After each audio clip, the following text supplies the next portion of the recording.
अनंत उपकारी बोधि प्रदाता आत्मज्ञानी पूज्य श्री विराट गुरुदेव को भाव वंदन। जय हो। अक्सर लोगों का एक प्रश्न होता है कि महाराज साहब, घर में, परिवार में सुख शांति कैसे रहे, ऐसा हम क्या करें कि हमारे जो घर का वास्तु है वो हमारे अनुकूल रहे, फेवरेबल रहे, रिश्तों में प्रेम सद्भाव रहे।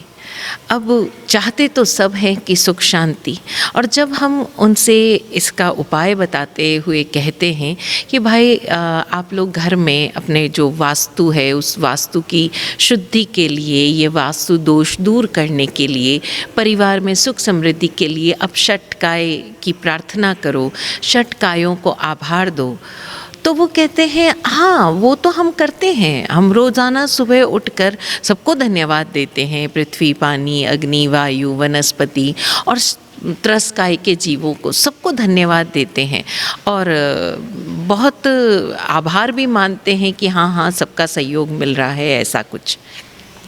लेकिन थोड़ी ही देर बाद फिर जब उनकी शिकायतों का पिटारा खुलता है तो मन में एक प्रश्न उठता है कि क्या उनके परिवार के लोग, जिनके प्रति वो कहते हैं कि हम तो त्रस्काय जीवों के प्रति आभारमय हैं, क्या उनके परिवार के लोग इन षटकायों की श्रेणी से अलग हैं, या कि ये परिवार के जो लोग हैं ये इस पूरी दुनिया में एक अलग ही प्रजाति के हैं, अलग ही जाति के लोग हैं। जब वो सारे 6 काय जीवों को धन्यवाद देते हैं तब उन 6 काय जीवों में कहीं भी उन परिवार के लोगों का स्थान नहीं होता, मानो उन्हें बिल्कुल एक सेपरेट कैटेगरी में डाल दिया गया हो। अरे बाबा, अगर आप 6 काय के जीवों को रोज़ाना धन्यवाद देते हो, आप उनके प्रति आभारी हो, दिल से धन्यवाद देते हो, कृतज्ञता प्रकट करते हो, अंदर से आप कहते हो अंतर मन से हम धन्यवाद देते हैं, बिल्कुल हम शुद्ध मन से देते हैं, तो फिर उन्हीं त्रस्काय के जीवों में जो आपके परिवार के सदस्य सम्मिलित हैं उनके प्रति आप शिकायती कैसे हो सकते हैं? या तो आप आभारी हो सकते हैं या शिकायती हो सकते हैं, या तो आप कृतज्ञता प्रकट कर सकते हो या विरोध प्रकट कर सकते हो। ये दोनों चीज़ें साथ में कैसे होगी?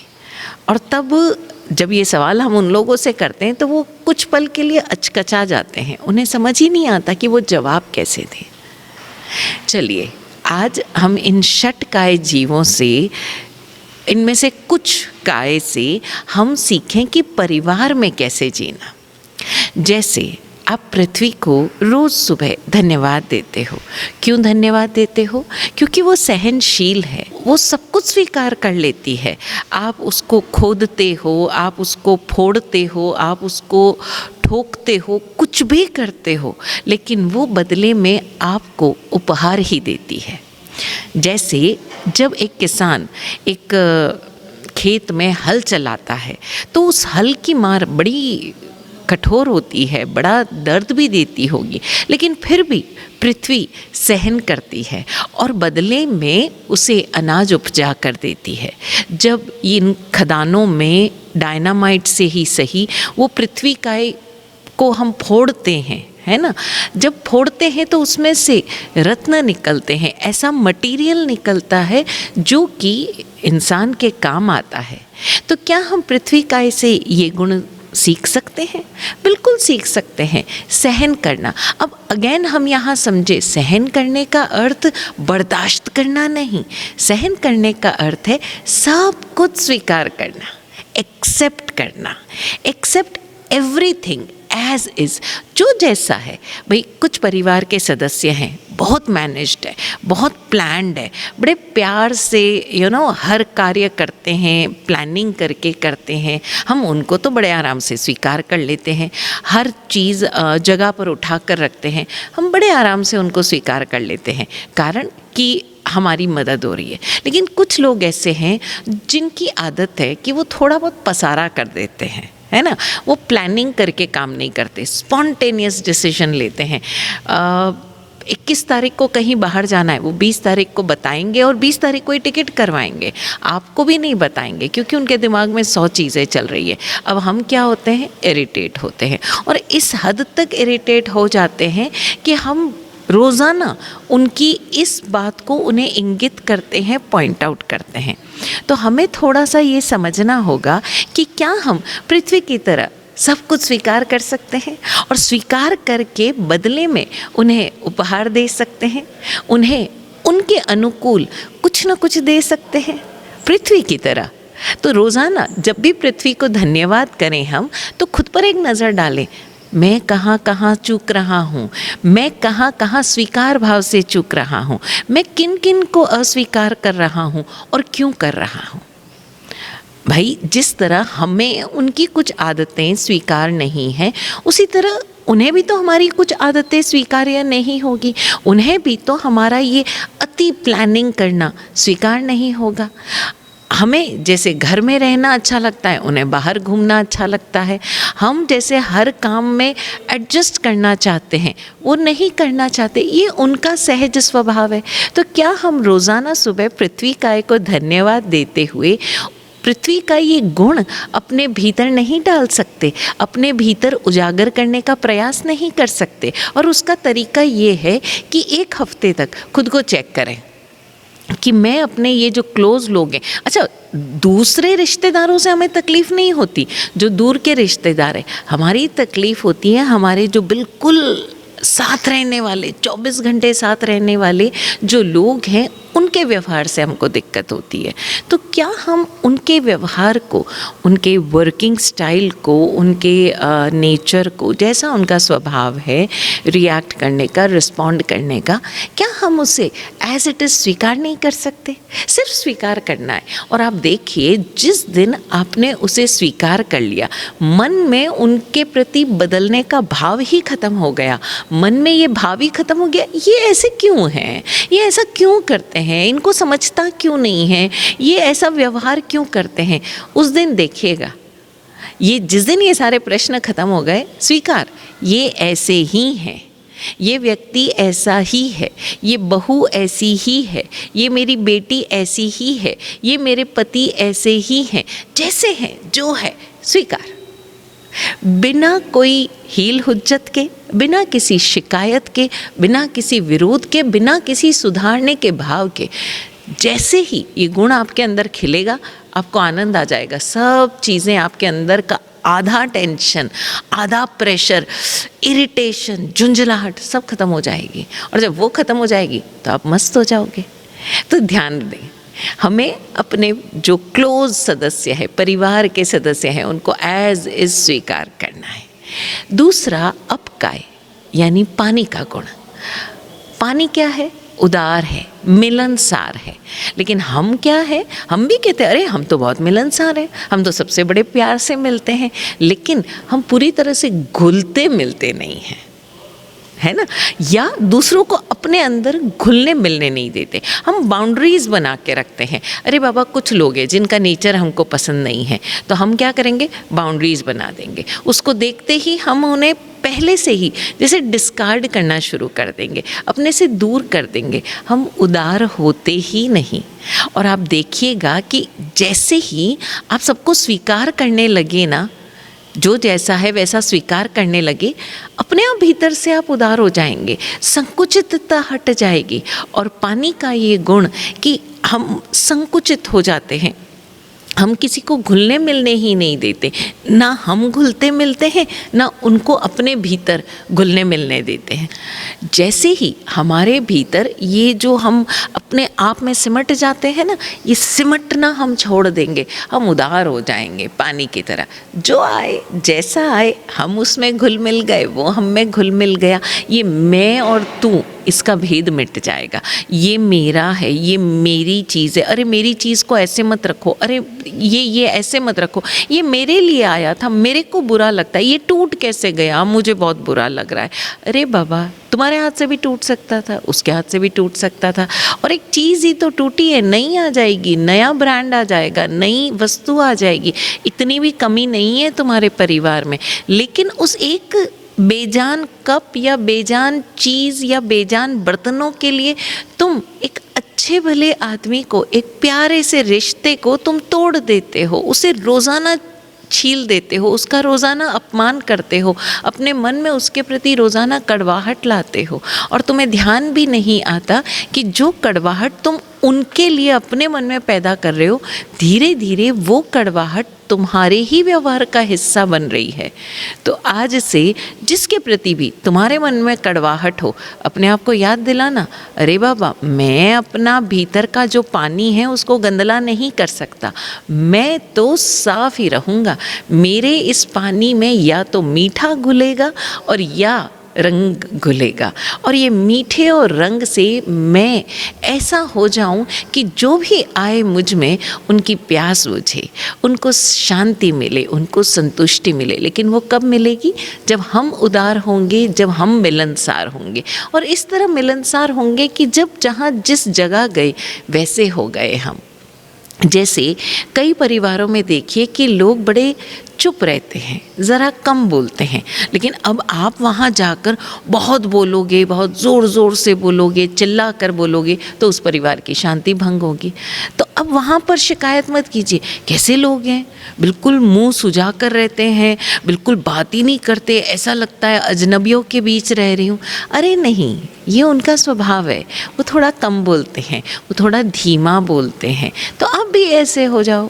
ज़रूरी थोड़ी है कि आप ज़ोर ज़ोर से बोलो, लेकिन इस कम बोलने में और धीमे बोलने में प्रेम को मत सूखने दो, प्रेम वैसा ही रहे। और कुछ परिवार है जहाँ खूब मस्ती करते हैं, खूब चिल्ला कर बोलते हैं, लड़ते हैं, झगड़ते हैं, एक दूसरे को मजाक मजाक में ताना भी मारते हैं, बुरा नहीं मानते लेकिन ताना मारते हैं, अच्छा लगता है, यही उनके मजाक का तरीका है। अब वहाँ पर बैठो मत अपना दिमाग की गणित लगाने, कैसे लोग हैं ये, ऐसे कैसे बोल देते हैं, ये कोई लैंग्वेज होती है क्या? अरे हमने तो आज तक ऐसी लैंग्वेज नहीं सुनी, अरे भाई हमारे घर में तो इस तरह से नहीं बोला जाता, कैसे लोग हैं? अरे भाई ये उनके प्यार का तरीका है, ये उनका लड़ाई झगड़ा या लड़ कर खाना या एक दूसरे को ताना देना, उसकी कमी कमज़ोरी बताना, ये उनका तरीका है। आप मिलनसार बनो, उदार बनो और सब कुछ स्वीकार कर लो। अभी देखिए वायु काय का जीव, अब वायु कैसी है कि चारों तरफ बहती है बिना किसी पकड़ के। ऐसा नहीं है कि अरे नहीं मैं तो ऐसे ही बहूंगी, अरे नहीं मैं तो इसी दिशा में बहूंगी, चारों तरफ निशर्त होकर बहती है और कुछ भी पकड़ती भी नहीं है। कहीं भी कोई क्रम नहीं है कि मैं ईस्ट टू वेस्ट बहूंगी या वेस्ट टू ईस्ट बहूंगी, नहीं, और कुछ पकड़ती भी नहीं है। आप देखो कुछ लोग उससे जुड़ भी जाते हैं, जैसे तेज़ हवा होती है तो कुछ पत्ते उसके साथ आ जाते हैं या मिट्टी आ जाती है, लेकिन थोड़ी दूर जाने पर वो उन पत्तों को भी छोड़ देती है, वो उन मिट्टी को भी छोड़ देती है। तो हम भी परिवार में इसी तरह से रहें ना, अक्रम रहें। कई बार ऐसा होता है कि अचानक से कुछ प्रोग्राम बन जाता है। अब ऐसे लोगों में जो बहुत प्लान्ड है, बहुत मैनेज्ड है, उनके दिमाग का सारे फ्यूज़ उड़ जाते हैं। ये क्या तरीका है, पहले क्यों नहीं बताया, ये क्यों नहीं हुआ? अरे बाबा कोई बात नहीं, अब बता दिया। आप उनसे कह दो कि मुझे 5 मिनट लगेंगे, लेकिन नहीं जी, हम बिगड़ जाते हैं और उस पूरे प्रोग्राम के तहत जो उसी स्पॉन्टेनिटी में बना है उसमें हमारा मूड ऑफ रहता है। क्यों? क्योंकि हमें पहले नहीं बताया गया, हम प्लानिंग नहीं कर सके, हम पैकिंग नहीं कर सके, हम अपने आप को तैयार नहीं कर सके। वायु की तरह रहो, अक्रम, कभी भी कुछ भी हो सकता है, कोई क्रम नहीं है।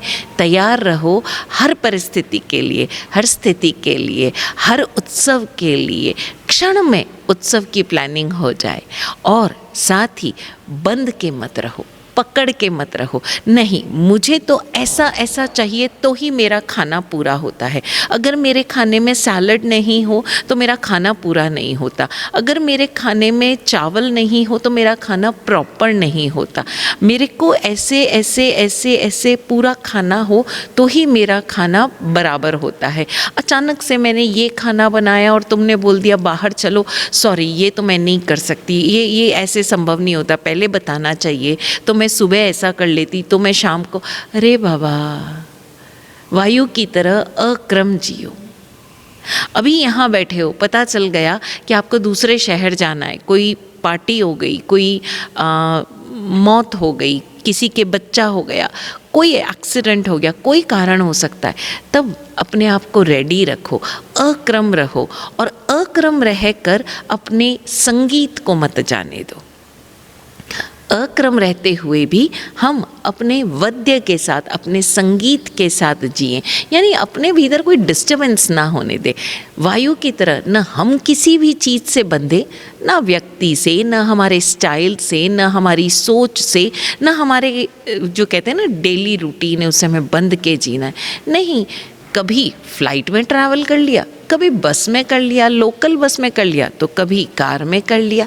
जो सामने आया उसमें ट्रैवल कर लिया, जो सामने आया उसे प्रेम से खा लिया। अरे हो सकता है आज आपको 2 सब्जियां नहीं मिले लंच में, हो सकता है आज आपको लंच में सैलड, चावल कुछ भी ना मिले। आज ऐसा कुछ मिले कि भाई ठीक है, जैसे तैसे कुछ ऐसी स्थितियां हो गई, या चलो गृहिणी का मन ही नहीं था आज भोजन बनाने का, आज वो थोड़ी अनमनी थी, एक सब्जी और एक रोटी उसने बना दी, धन्यवाद।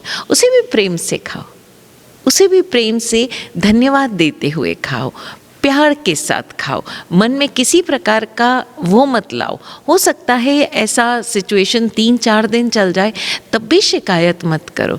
कोई बात नहीं, जो हो गया सो हो गया, जो हो रहा है सो हो रहा है। प्रेम पूर्वक स्वीकार करो, प्रेम पूर्वक उसमें घुल मिल जाओ और आनंद ले लो। ना बंधो न बांधो। और जब आप देखोगे आप मुक्त होकर जी रहे हो, अब इसका अर्थ ये नहीं है कि प्रेम नहीं है, प्रेम है, लेकिन वो प्रेम निशर्त है, अनकंडीशनल है। ऐसा नहीं है कि मेरे अनुसार जो जो चीज़ें हुई तब तक तो प्रेम है, और जैसे ही वो व्यक्ति या उसके काम करने का तरीका या जो भी कुछ वो कर रहा है वो मेरे हिसाब से नहीं हो रहा है तो प्रेम खत्म। ऐसा नहीं। तो हम पृथ्वी, पानी और वायु से अपने रिश्तों को जीना सीखें, सबको स्वीकार करें, मिलनसार बने, उदार बने और अक्रम जीना सीखें। बंद कर जीना नहीं सीखें, बिल्कुल मुक्त होकर जीना सीखें। और इसका अर्थ ये भी है कि जिस तरह हम मुक्त होकर जीना सीख रहे हैं, हम अन्यों को भी जो हमसे मुक्त होकर जी रहे हैं उन्हें भी ताना ना दे, शिकायत ना करें। अरे तुम्हें तो मेरी पड़ी ही नहीं है, तुम तो अपनी दुनिया में मस्त रहते हो।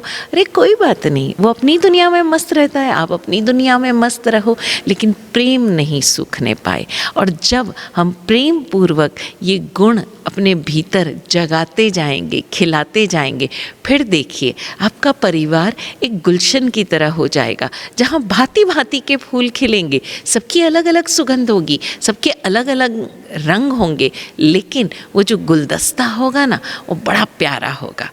तो ये परिवार उस बुके की तरह है, उस गुलदस्ते की तरह है, जिसमें भांति भांति के लोग भांति भांति के रंगों के साथ, महक के साथ खिलें और फलें। यही सद्भावना। ओम शांति।